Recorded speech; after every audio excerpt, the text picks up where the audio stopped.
Good evening and welcome to the latest in our series of Meet the Adopter webcasts.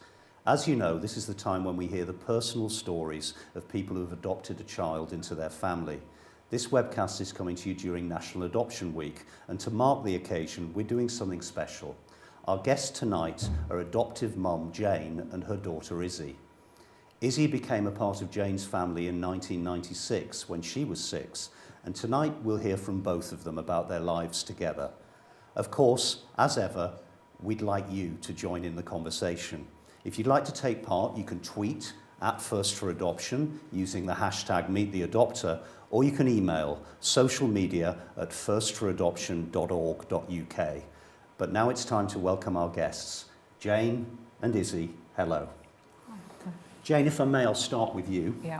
At the beginning of your story, actually before Izzy came into it, had you tried, well, how did you come to adopt? Had you tried any other routes to parenthood? Yes. Well, we got married, moved house, decided I wouldn't get a job because we were going to start a family. That didn't happen. Did a few years of trying IVF. That didn't work for no reason. Then went and lived in America where Chris was working for 6 months. That was great fun. Still nothing happened. Came back, was volunteering in a in a play group that was where there were normal children and special needs children mixed together. It was purpose built, brilliant.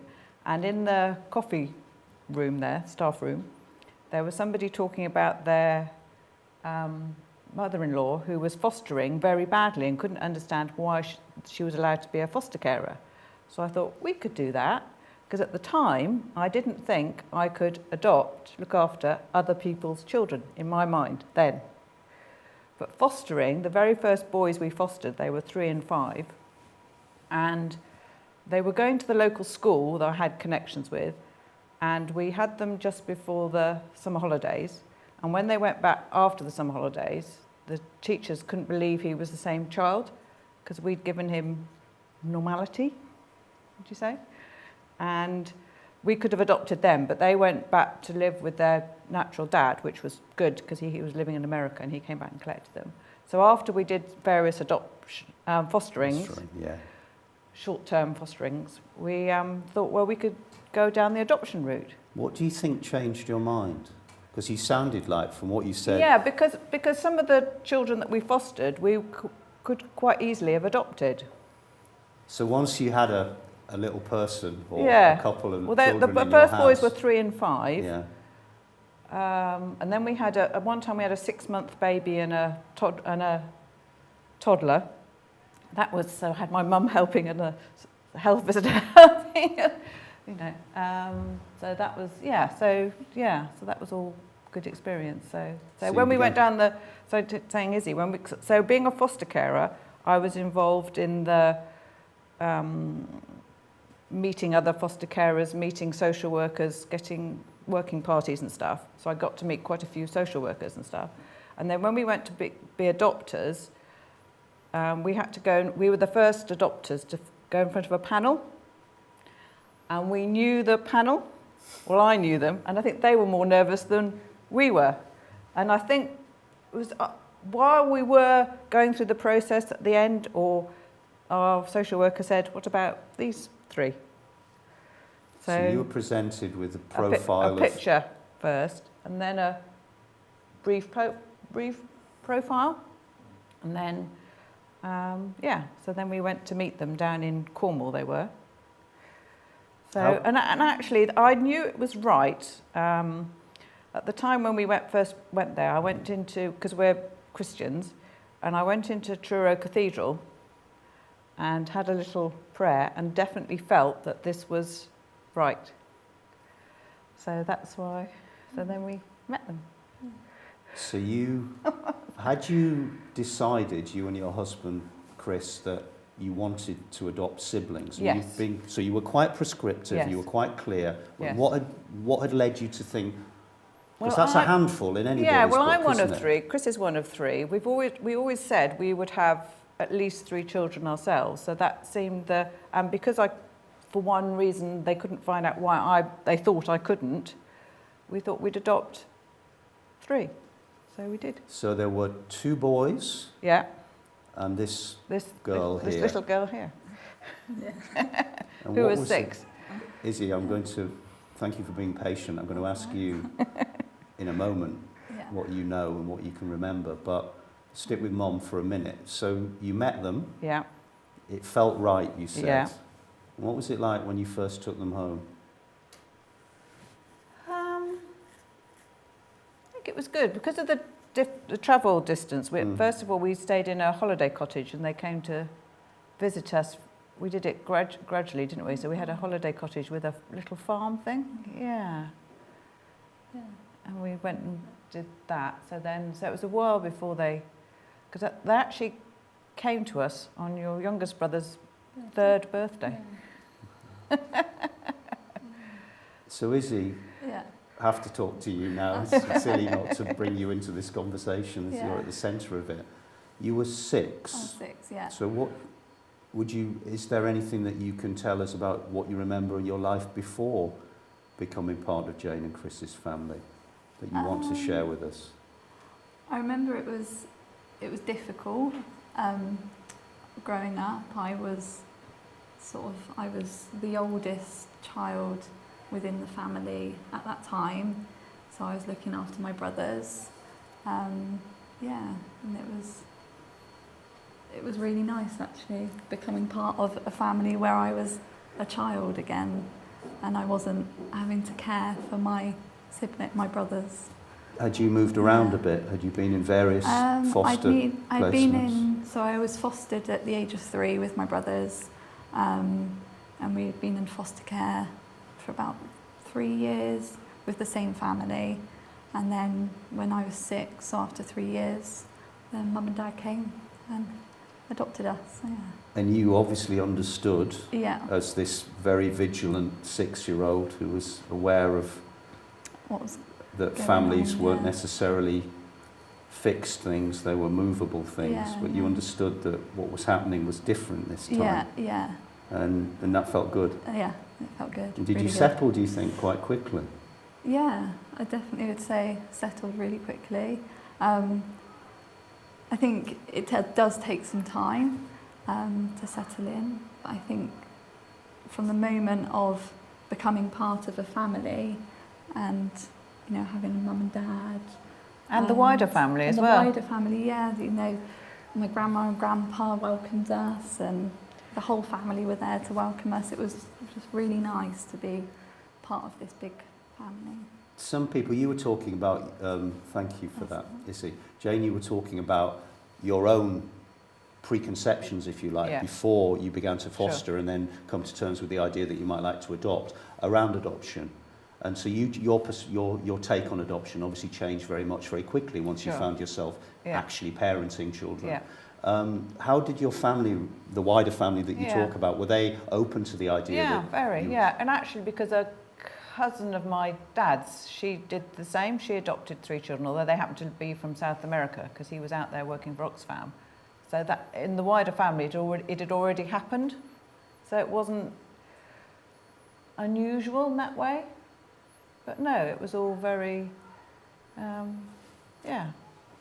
good. And it sounds like it felt natural to, was it natural for you? It's not fair they're not here, but do you think all 3 of you felt, oh, here we are, we're home now? Yeah, so I think it took some getting used to.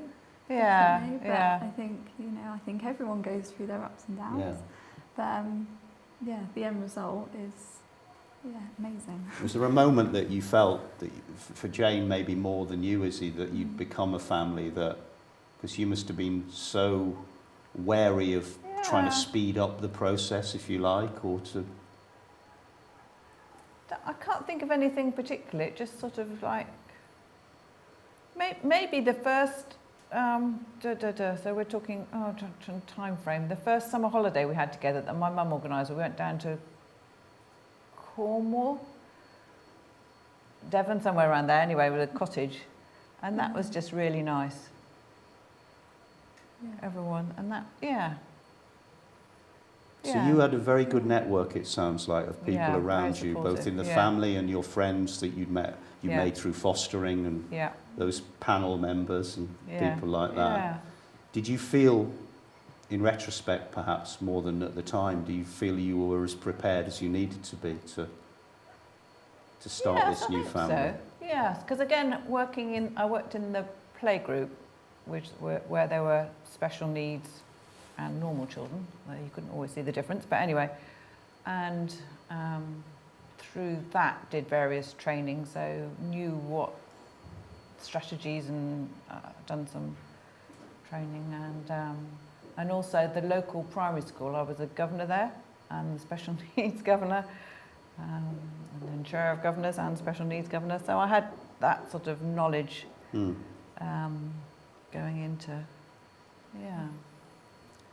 into adopting. Yeah, I think. And for another one for Jane. Yeah.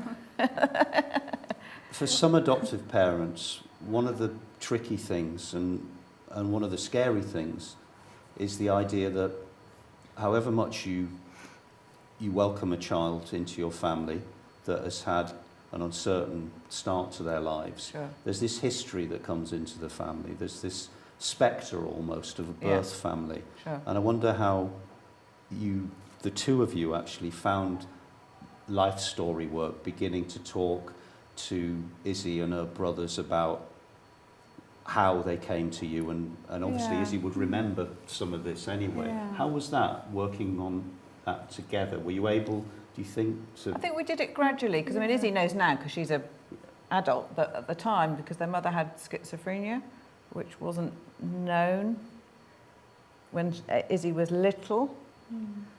So we read that Mum, they knew she wasn't well because one of Izzy's brothers had medical problems, which the reason they came into foster care mainly because his cares weren't being looked after. So, and she had, so they knew she wasn't well. So we were quite happy with contact with letters and birthday cards and things like that. So, yeah. And I think as I got older, it was, more and more was spoken about, and I think very open about it. We were definitely. That's fantastic to Yeah. hear, because some families do struggle with, it can almost be an elephant in the room, can't Yeah. it, for Yeah. some families we hear. So Yeah. you felt, fast forwarding a little bit, Yeah. for you, Izzy, did you, for different people, I'm adopted, as you know, and for different people, the idea of birth family can diminish, or it can become more and more of an issue and an unanswered question for them the older they get. Yeah. How was that for you? Did you feel that you wanted to find out as much as possible about your birth family? Yeah, I think more than anything it was about where I had come from. I was more intrigued with that, really, that side of it, and sort of getting to know, the birth family of where I came from. But yeah, and I think we were all really open about it. And it was when I was at university that I think back in 2009 when I thought, I checked on Facebook, and that's how I managed to find a family, like a family member, a birth family member. So yeah, and then from there, I kind of sent them an email sort of going, if you think you know who I am, because I think I might know you, and then it went from there, really. So you did find some Yeah. birth family members? Yeah. And did you meet with them? Yeah, we met with them, with Mum and Dad actually, they came Together. with us, which was really, really good. And with my brothers, and, well, we haven't got onto that, but my sister. And it was at my grandma's 80th birthday, I think it was. And yeah, it was In the really, summer, so in it was the all summer. like- And yeah. it was really lovely, two families coming together. And yeah, it was really nice. I That's haven't met them since, but yeah. That sounds amazing. Yeah. And you did mention, as can often be the way, your mum and dad did have a birth child Yeah. after a couple of years after Yeah. they got you three. Yeah. And how has it been with these 4 children in the family? It's 3 good. siblings. That was yeah? definitely it then. After the Yeah. 4th, that was definitely it. But I think, actually, I think because Izzy was 8 then, so I think, and luckily her little sister was quite a good baby. So Izzy will have memories of good babies because she was, quite a good baby. So yeah, and she's just there. That's just our family, and she knows her older siblings are adopted, but they're her family. Yeah. There's no, and luckily or not or whatever, they look like ours. Yes, Yeah. I can see that. So did the social worker do that on purpose? We don't know, but yeah.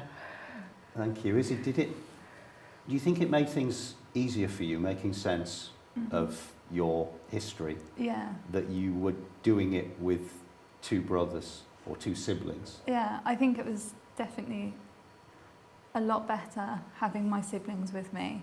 I think a real sense of, connection and belonging with a family network, and bringing, me and my brothers along. It was probably a lot easier. I mean, I would think it's a lot easier. Were you able to talk with one another about? Yeah.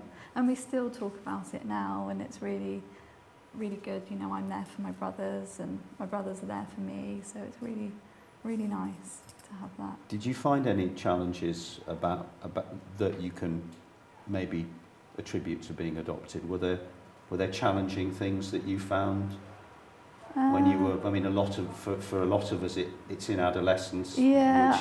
And sometimes it's difficult to say how much of this is about being a teenager Yeah. and how much of this is about being an adopted That's person. it, I But is there think- anything you're aware of now with distance that was most challenging or more challenging? I think, again, it's going through the teenage years and going through university, having change, and having more change. That does come with a lot of anxieties, and I don't know if that's because of, change from when I was a child, and that brings about, deepened anxieties. But I think I wouldn't say there was anything abnormal. I think just normal teenage reactions to life, really. And possibly being the eldest in the family as well. There's being that, eldest. that sort of, And responsibility. yeah. Now, something of and this is my amateur psychology at work here, but something of that very grown-up 6-year-old seems to have stayed with you. And you Yes. told me before we started tonight that for a long time, almost as long as you can remember, although I believe there was a brief flirtation with being a vet, Yeah. that you wanted to be a social worker, Yeah. which you now are professionally. Now, yeah. But do you think that has anything to do with your life experience? Yes, probably, definitely. I think it's this natural instinct. Someone said to me the other day, you've just got this natural ability as a social worker, and I think it's always been ingrained in me that is my, my direction, is to be a social worker. Yeah, And do you, probably my, yeah, my past has probably influenced that decision. that makes a lot of sense. Yeah. And for you, Jane, what do you think was it sounds like as a team, Yeah. you all worked together as a family very, very well. I'm sure there were Yeah. tricky moments. Yeah. But can we try and find those, not to spoil this lovely, happy No. atmosphere? What were the most challenging aspects of being a mum to these 4 children? Well, let's focus on the 3, On the 3. or indeed the 1, because well, it's not I fair, suppose- is it, on the others? No, I They're suppose not when here. they hit the 18 and started experimenting with the alcohol and all that sort of stuff, they didn't always come off as well as they thought it would. With that sort of talking to other friends who've got... That's being a mum. Yeah, that's being a mum. So Yeah. that wasn't anything particularly... No, just... I mean... Trying to think back to how... there were but all people have problems with people, yeah. I mean, I think the boys were more problematic than the girls, but again, that's, you know, like the girls come home from school, college, oh, mum, you know, blah, this happened, that happened. The boys come home from school, college, how was your day? But that's, from what I understand, common with most boys and common with most girls. So that's not because they're adopted or not adopted, that's just because they're boys. So that's my experience. Wouldn't you say? Yeah, definitely. Funnily enough, Jane, we've got an email here from Amanda, and she says, what advice would you give now, with hindsight, to other adoptive mums with adopted daughters that might make the journey on occasions a bit smoother? And vice versa, what would your younger self, this is a long question, Amanda, and vice versa, what would your younger self, when you look back, like to have been able to say to your so this looks like it's for, oh no, let's do the first bit because I don't understand the question, Amanda. What advice would you give now with hindsight to other adoptive mums with adopted daughters that might make the journey on occasions a bit smoother? Is there anything you've learnt that you would pass on? Find something that they like doing. Like Izzy got really seriously into horse riding. So I ended up being the one who would take her to riding lessons. And then when she learnt to drive, that was the journey that I sat beside her when she was learning to drive down to riding lessons. Yeah. And even on one Mothering Sunday, I had to get up at the crack of dawn to take you to a riding competition. So Mother's Day, just to remind you who you were, Mom. Find something. And then the boys, well, Izzy as well, where she is now, they're all into hockey, thanks to their dad, who's into hockey. So finding something that they can achieve at, because one of, Izzy's obviously done very well academically and, you know, to get where she is. Yeah. But one of her brothers didn't, but he got into, you know, county level hockey. And he was really good at that. So that, you know, you find something that they're, and help them to encourage them. To encourage them to flourish, I mean, it's the same, I think, with all families, whether they're adopted or not. How do you know that your child isn't going to be a champion jockey or a champion javelin thrower or a, you know, you just have to try all the things that you think.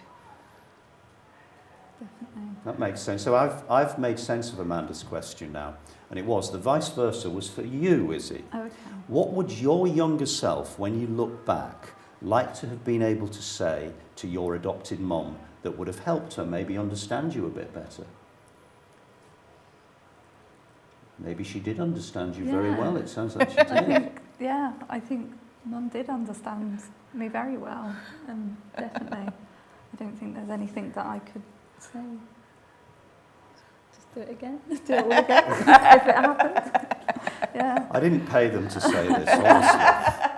I really didn't know they were going to be this happy. No. Sharon's emailed, and Sharon wants to know, what was the best thing you liked doing with your adopted mum? Or your mum? Sharon, shame on you, your mum. It's your mum. Yeah, no. I think going horse riding, those sort of moments with my mum, sort of our alone time, was really nice. Again, having the alone time together. And shopping. Going shopping. Usual girl stuff. Yeah. Yeah, definitely. We're almost out of time, would you believe, already. So for final questions, no peeking. Jane, what would you say now, whatever it is, 20-something years down the line, or just 19 or so years of motherhood down the line, to people who might be thinking but perhaps hesitating about adopting? So they're in that place you were 19 years ago. Well, maybe, like we did, try fostering first, maybe, if you're really unsure. If not, to try it, get experience looking after children. And again, because you thought you'd never be able to adopt, didn't you? Yeah, couldn't. But then the fostering brought it so that we could. And also try and find a good, as we were very lucky to have a good social worker or somebody to work with on your adoption route when you come to it, get some good support. What do you think was so good? Because social workers, as we well know, get a bad press. They do. We hear an awful lot about what they got wrong. What was it particularly that made this social worker so good? Do you think you can put it into words? We just clicked with her, I suppose. She was a few years older than us, lots of experience, on the same sort of intellectual level as us. We just clicked. As she was a nice person, you know, and good at her job. Knew, said what was what, you know. So yeah. She seemed to understand you and you understood her, which yeah. Because actually, some of the social work reports we had on the children that came with them weren't necessarily true when we came to live with them. You know, they'd been, and talking to Izzy particularly, because she was older, later, that the social worker who'd written this report, she can't even remember seeing him or her or whatever it was very often. So probably a brief snapshot of a child at a particular time, you know. So I suppose this social worker knew both you and the children, and that was why she was helped. Yeah, I she didn't seemed know to be how able to what make she. the match. Yeah. That's good I don't to know what connection. We ever knew what connection she had with the children, or with the higher, you know, the people who knew them. Yeah, I don't know that. But yeah. And the final question, I think, goes to Izzy. Thank you for that, Jane. That's all right. And it's again back with the benefit of hindsight. Okay. What do you think you might say to somebody, another adopted person who's perhaps a little less far down the line than you are now, Yeah. that might help them make sense of the journey that they've got ahead of them? Okay. I think it's just, you know, taking everything in and accepting what's happening, and I think also, you know, never give up sort of hope, and don't let your past sort of determine who you're going to be, and, you know, just accept and live, you know, with your new family and be happy. Yeah, that's what I'd say. I think. That's a lovely way to end, I think, and it is all we've got time for. Sorry we haven't had time to answer all your questions this evening. There is more information, of course, on our website, www.firstforadoption.org.uk, and during office hours between 10 and 6 you can call our information line on 0300 222 0022. Thank you very much, Izzy and Jane. Goodbye.